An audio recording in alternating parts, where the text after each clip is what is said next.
A vida continua com Pedro Silva, aos sábados, no Rádio Clube de Angra. Boa tarde, caros amigos e ouvintes do Rádio Clube de Angra. Bem-vindos à nossa rubrica A Vida Continua. Nós já atingimos o número 8 bilhões de habitantes aqui na Terra, no corpo físico.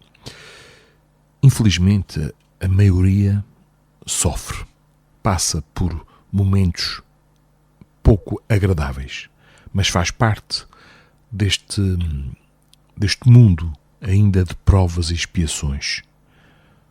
Em mundos mais avançados, o sofrimento será menos material, será menos ligado ao orgulho e ao egoísmo que ainda imperam neste mundo. Mas a maioria sofre. E vamos falar sobre isso, sobre a resignação na adversidade. Ou seja, o sofrimento é uma lei do nosso mundo. Em todas as condições, em todas as idades, sob todos os climas, o homem tem sofrido, o homem tem chorado. Apesar dos progressos sociais, milhões de seres curvam-se ainda sob o peso da dor. As classes superiores não estão isentas de males. Nos espíritos cultivados, a sensibilidade mais desperta, mais delicada, causa impressões mais vivas. O rico, como o pobre, sofre na carne e no coração. De todos os pontos do globo, o lamento humano sobe ao espaço. Mesmo no meio da abundância, um sentimento de abatimento, uma vaga tristeza se apodera, às vezes, das almas delicadas. Elas sentem que a felicidade é irrealizável aqui, que só aparece em fugitivos lampejos. O espírito aspira a vidas, a mundos melhores. Uma espécie de intuição lhe diz que a terra não é tudo. Para o homem alimentado pela filosofia dos espíritos, essa intuição vaga transforma-se em certeza. Sabe para onde vai, conhece o porquê dos seus males, a razão de ser do sofrimento. Além das sombras e das angústias da terra, entrevê a aurora de uma nova vida. Para apreciar os bens e os males da existência, para saber o que são a felicidade e a infelicidade verdadeiras, é preciso elevar-se acima do círculo estreito da vida terrestre. O conhecimento da vida futura, da sorte que aí nos espera, permite-nos medir as consequências dos nossos atos e sua influência sobre o nosso futuro. Encarada sobre este ponto de vista, a infelicidade para o ser humano não será mais o sofrimento, a perda dos seus, as privações, a miséria. Não. Será tudo o que o enlameia, amesquinha-o ou causa obstáculo ao seu adiantamento.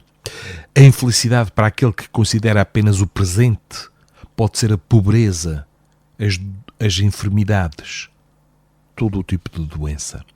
Para o espírito que plana nas alturas, será a paixão pelo prazer, o orgulho, a vida inútil e culpada.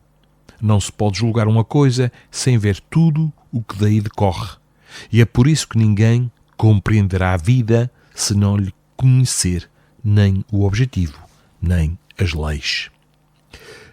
As provas, caros amigos, purificando a alma, preparam a sua elevação e a sua felicidade, enquanto que as alegrias desse mundo, as riquezas, as paixões debilitam-na, preparam-na para uma outra vida de amargas decepções. Assim, aquele que sofre na sua alma e no seu corpo, aquele que a adversidade oprime, pode esperar e levantar o seu olhar confiante para o céu. Paga a sua dívida ao destino e conquista a liberdade, mas aquele que se compraz na sensualidade forja as suas próprias correntes, acumula novas responsabilidades que pesarão maciçamente sobre os seus dias futuros. A dor, sob as suas formas múltiplas, é o remédio supremo para as imperfeições, para as enfermidades da alma. Sem ela, caros amigos, não há cura possível. Assim como as doenças orgânicas são, com frequência, o resultado dos nossos excessos, as provações morais que nos atingem são a resultante das nossas faltas passadas. Cedo ou tarde, essas faltas recaem sobre nós com as suas consequências lógicas. É a lei de justiça do equilíbrio moral. Saibamos aceitar-lhe os efeitos, como aceitamos os remédios amargos, as operações dolorosas que devem restabelecer a saúde, a agilidade ao nosso corpo. Quando os desgostos, as humilhações e a ruína nos oprimem, suportemo-los com paciência. O lavrador rasga o seio da terra para dela fazer jorrar a colheita dourada. Assim, da nossa alma dilacerada, surgirá uma abundante colheita moral. A ação da dor retira de nós o que é impuro e mau, os apetites grosseiros, os vícios, os desejos, tudo o que vem da terra e deve retornar à terra. A adversidade é a grande escola, o campo fértil das transformações. Graças aos seus ensinos, as más paixões transformam-se pouco a pouco em paixões generosas, em amor ao bem. Nada está perdido, nada. Mas essa transformação é lenta e difícil. O sofrimento, a luta constante contra o mal, o sacrifício de si mesmo podem sozinhos realizá-la. Através deles, a alma adquire a experiência e a sabedoria. O fruto verde e ácido, que era a alma, transforma-se sob as ondas regeneradoras da prova, sob os raios do sol divino, num fruto doce, perfumado, maduro, para os mundos superiores. Só a ignorância das leis universais nos faz considerar os nossos males como desgostos. Se compreendêssemos quanto esses males são necessários ao nosso adiantamento, se soubéssemos apreciar-lhes o amargor, não nos pareceriam mais um fardo. Todos nós odiamos a dor, mas só lhes sentimos a utilidade quando deixamos o mundo onde ela exerce o seu império. Entretanto, sua obra é fecunda. Faz eclodir em nós tesouros de piedade, de ternura, de afeição. Aqueles que nunca a conheceram têm pouco mérito. Sua alma foi esclarecida apenas de uma forma superficial. Nada neles é profundo, nem o sentimento e nem a razão. Não tendo suportado o sofrimento, permanecem indiferentes, insensíveis ao dos outros. Na nossa cegueira, maldizemos as nossas existências obscuras, monótonas, dolorosas, mas, quando elevarmos os nossos olhares acima dos horizontes limitados da Terra, quando tivermos discernido o verdadeiro motivo da vida, compreenderemos que essas vidas são preciosas, indispensáveis para domar os espíritos orgulhosos, para nos submeter a essa disciplina moral, sem a qual não há progresso.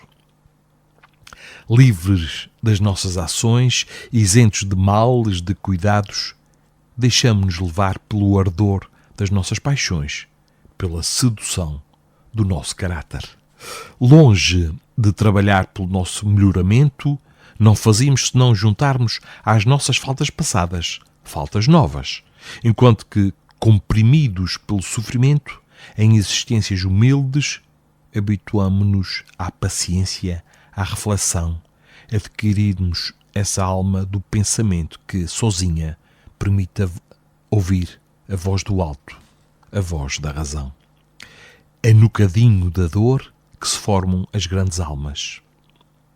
Às vezes, sob os nossos olhos, anjos de bondade vêm esvaziar o cálice da amargor, a fim de dar exemplo àqueles que carregam a tormenta das paixões. A provação é a reparação necessária, aceite com conhecimento de causa por muitos dentre nós. Caros amigos, que esse pensamento nos inspire nos momentos de fraqueza, que esse espetáculo dos males suportados com uma resignação comovente nos dê a força para permanecer fiéis aos nossos próprios compromissos, às resoluções viris tomadas antes do retorno à carne. A fé nova resolveu o problema da depuração pela dor. A voz dos Espíritos nos encoraja nas horas difíceis. Aqueles mesmos que suportaram todas as agonias da existência terrestre nos dizem hoje: sofri e só fui feliz pelos meus sofrimentos. Eles resgataram muitos anos de luxo e de fraqueza. O sofrimento ensinou-me a pensar, a orar, em meio à embriaguez do prazer. Nunca havia penetrado no meu coração a reflexão salutar. Nunca a pressa havia roçado os meus lábios. Benditas sejam minhas provações, já que me abriram, enfim, o caminho que conduz à sabedoria e à verdade. Eis a obra do sofrimento. Não é a maior de todas as que se realizam na humanidade hoje. Ela prossegue em silêncio, secretamente, mas os resultados são incalculáveis. Desligando a alma de tudo o que é baixo, transitório, ela eleva, desvia para o futuro, para os mundos superiores. Fala-lhe de Deus e das leis eternas. Certamente, caros amigos e ouvintes, é belo ter um fim glorioso, morrer jovem, combatendo pelo seu país. A história registra o nome dos heróis e as gerações rendem um justo tributo de admiração à sua memória. Porém, uma longa vida de dores, de males pacientemente suportados, é ainda mais fecunda para o adiantamento do espírito. A história nada dirá, sem dúvida. Todas essas vidas obscuras e mudas, vidas de luta silenciosa e de recolhimento, caem no esquecimento. Mas aqueles que as viveram encontram na luz espiritual a sua recompensa. Só a dor abranda o nosso coração, aviva os ardores da nossa alma. É a tesoura que lhe dá suas proporções harmónicas, afina os seus contornos, fala resplandecer com sua mais perfeita beleza. Uma obra de sacrifício, lenta, contínua, produz maiores efeitos do que um ato sublime, mas isolado. Consolem-se, pois, todos vocês, ignorados que sofrem na sombra de males cruéis, e vocês que são desprezados pela sua ignorância e suas faculdades restritas. Aprendam que entre vocês se encontram grandes espíritos que quiseram renascer ignorantes, mas se humilharem, abandonando por um tempo as suas faculdades brilhantes, suas atitudes, seus talentos. Muitas inteligências são veladas pela expiação, mas com a morte esses véus caem, e aqueles que desdenhávamos pelo seu pouco saber eclipsarão os orgulhosos que os repudiavam. É preciso não desprezar a ninguém. Sob aparências humildes e medíocres, e até entre os chamados loucos, grandes espíritos ocultos na carne espiam um passado terrível no meio deles. Oh, vidas humildes e dolorosas, temperadas com lágrimas, santificadas pelo dever, vidas de lutas e de renúncia, existências de sacrifício pela família, pelos fracos, os pequenos, devotamentos desconhecidos, abnegações ignoradas, mais meritórias que os devotamentos célebres. Vocês são outras tantas escadas que conduzem a alma à felicidade. É a vocês, é aos obstáculos, às humilhações das quais estão semeadas que ela deve sua pureza, sua força, sua grandeza. Com efeito, somente nas angústias de cada dia, nas imolações impostas, ensinam-lhe a paciência, a resolução, a constância, toda a sublimidade da virtude. E ela deverá a vocês a auréola esplêndida, prometida no espaço para a fronte daqueles que sofreram, lutaram e venceram. Se há uma prova cruel, caros amigos, é a perda dos seres amados. É quando um após outro, vemo-los desaparecer, levados pela morte, e que a solicitude se faz pouco a pouco, ao redor de nós, cheia de silêncio e de escuridão. Essas partidas sucessivas de todos aqueles que nos foram caros são outras tantas advertências solenes. Arrancam-nos do nosso egoísmo, mostram-nos a puerilidade das nossas preocupações materiais, das nossas ambições terrestres e convidam-nos a nos preparar para essa grande viagem. A perda de uma mãe é irreparável. Que vazio em nós, em torno de nós, quando essa amiga, a melhor, a mais antiga e a mais segura de todas, desce ao túmulo, quando os seus olhos, que nos contemplavam com amor, se fecham para sempre, quando os seus lábios, que tantas vezes pousaram sobre a nossa fronte, se resfriam. O amor de uma mãe não é o que há de mais puro, de mais desinteressado. Não é como um reflexo da bondade de Deus. A morte dos nossos filhos é também uma fonte de amargos pesares. Um pai, uma mãe não poderiam ver desaparecer sem dilaceração o objeto da sua afeição. É nessas horas desoladas que a filosofia dos espíritos é para nós o grande socorro. Às nossas queixas, à nossa dor de ver existências cheias de promessas, logo partidas, ela responde que uma morte prematura é muitas vezes um bem para o espírito que se vai e que se encontra livre dos perigos e das seduções da terra. Essa vida tão curta, inexplicável mistério para nós, tinha a sua razão de ser. A alma confiada aos nossos cuidados, às nossas ternuras, aí vinha aperfeiçoar o que tinha sido insuficiente para ela numa reencarnação anterior. Nós apenas vemos as coisas do ponto de vista humano e daí vêm os nossos erros. A estada dessas crianças na Terra ter-nos-á sido útil, terá feito nascer no nosso coração as santas emoções da paternidade, sentimentos delicados, até então, por nós desconhecidos, que enternecem e se tornam melhores. Terá formado entre nós e eles laços bastante poderosos para nos prender a esse mundo invisível que nos reunirá a todos.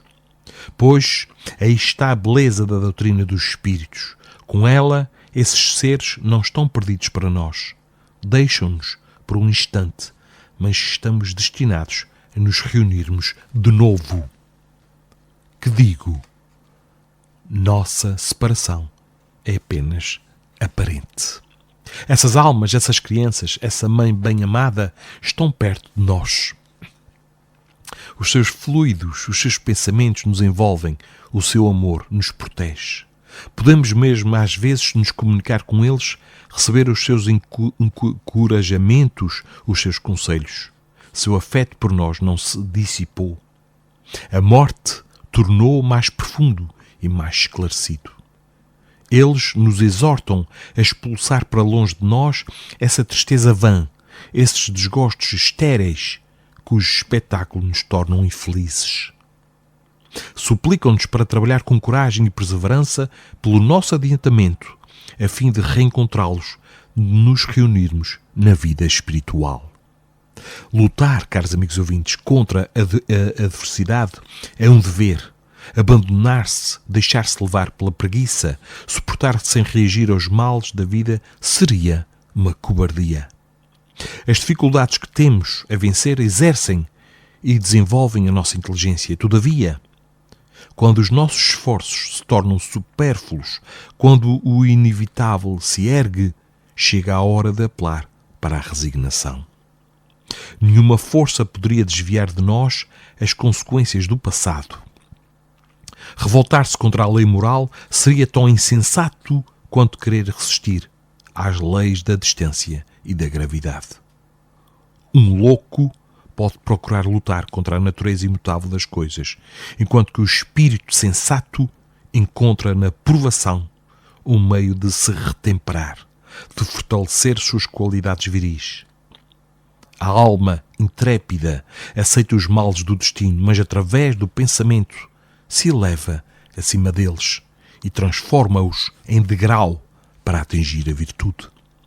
As aflições mais cruéis, as mais profundas, quando aceites com submissão, que é o consentimento da razão e do coração, indicam geralmente o término dos nossos males, a quitação da última prestação da nossa dívida. É o instante decisivo onde importa, caros amigos, onde importa permanecer firme, apelar para toda a nossa resolução, para a nossa energia moral, a fim de sair vitorioso da prova e dela recolher as vantagens. Com frequência, nas horas difíceis, o pensamento da morte nos vem visitar.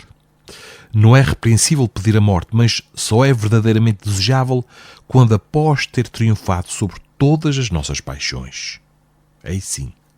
De que adianta desejar a morte se não, estando curado dos nossos vícios, tivermos que voltar ainda para nos purificar através de penosas reencarnações? Nossas faltas são como a túnica do centauro colada ao nosso ser, da qual só arrependimento e expiação nos podem desvencilhar. A dor reina sempre soberana sobre o mundo. Entretanto, um exame atento nos mostra com que sabedoria e previdência a vontade divina graduou os efeitos. De etapa em etapa, a natureza se caminha para uma ordem de coisas menos selvagem e menos violenta. Nas primeiras idades do nosso planeta, a dor era a única escola, o único aguilhão para os seres. Mas, pouco a pouco, o sofrimento se atenua. Males medonhos, a peste, a lepra, a fome, outrora permanentes, quase desapareceram. O homem adotou os elementos, aproximou as distâncias, conquistou a terra. A escravidão não existe mais como nós a conhecemos. Tudo evolui e progride. Lentamente, mas seguramente, apesar dos recuos inerentes à liberdade, a humanidade melhora, apesar de nós pensarmos o contrário. Tenhamos confiança na potência diretora do universo. Nosso espírito limitado não poderia julgar o conjunto pelos seus meios. Só Deus tem a noção exata dessa cadência ritmada, dessa alternância necessária da vida e da morte, da noite e do dia, da alegria e da dor, de onde se desligam finalmente a felicidade e a elevação dos seres. Deixemos a Ele, então, o cuidado de fixar a hora da nossa partida e atendamo-la sem desejá-la nem temê-la. Enfim, o caminho das provações foi percorrido. O justo sente que o fim está próximo. As coisas da terra enfraquecem-se dia a dia a seus olhos. O sol parece-lhe pálido, as flores incolores, o caminho pedregoso. Cheio de confiança, vê aproximar-se a morte. Não será a calmaria após a tempestade, o porto depois da travessia tempestuosa? Como é grande o espetáculo oferecido pela alma resignada, aprontando-se para deixar a terra após uma vida dolorosa. Lança um último olhar sobre o seu passado, revê numa espécie de penumbra os desprezos sofridos, as lágrimas reprimidas, os gemidos abafados, os sofrimentos bravamente suportados. Suavemente sente desligar-se dos entraves que a acorrentam a esse mundo. Vai abandonar seu corpo de lama, deixar bem distante de si todas as servidões materiais. O que poderia temer? Não provou a abnegação, sacrificou os seus interesses à verdade ao dever? Não sorveu até à última gota o cálice purificador? Vê também o que a aguarda. As imagens fluídicas dos seus atos de sacrifício e de renúncia. Os seus pensamentos generosos a precedem. Balizas brilhantes que marcam o caminho da sua ascensão. São os tesouros da sua nova vida. E a terminar, caros amigos, distingue tudo isso e seu olhar se eleva ainda mais alto, lá onde só se chega com a luz na fronte, o amor e a fé no coração. Nesse espetáculo, uma alegria celeste penetra-a, lamenta não ter sofrido bastante. Uma última prece, como um grito de contentamento, escapa das profundezas do seu ser e sobe na direção de seu pai, na direção de seu mestre bem-amado. Os ecos do espaço repetem esse grito de libertação, ao qual se associam as vozes dos espíritos felizes que se apressam em multidão para recebê-la. Palavras sábias deste grande escritor, Leon Denis. A hora já vai um pouco adiantada, caros amigos ouvintes. Aproveito para vos deixar aqui um grande abraço, para marcarmos encontro para o próximo sábado e desejar a todos uma boa semana de trabalho, de estudo, de convívio e de autoanálise. Sejamos indulgentes para com os outros e mais severos para com as nossas próprias faltas, com as nossas imperfeições. Então, um grande abraço e até o próximo sábado. A vida continua com Pedro Silva, aos sábados, no Rádio Clube de Angra.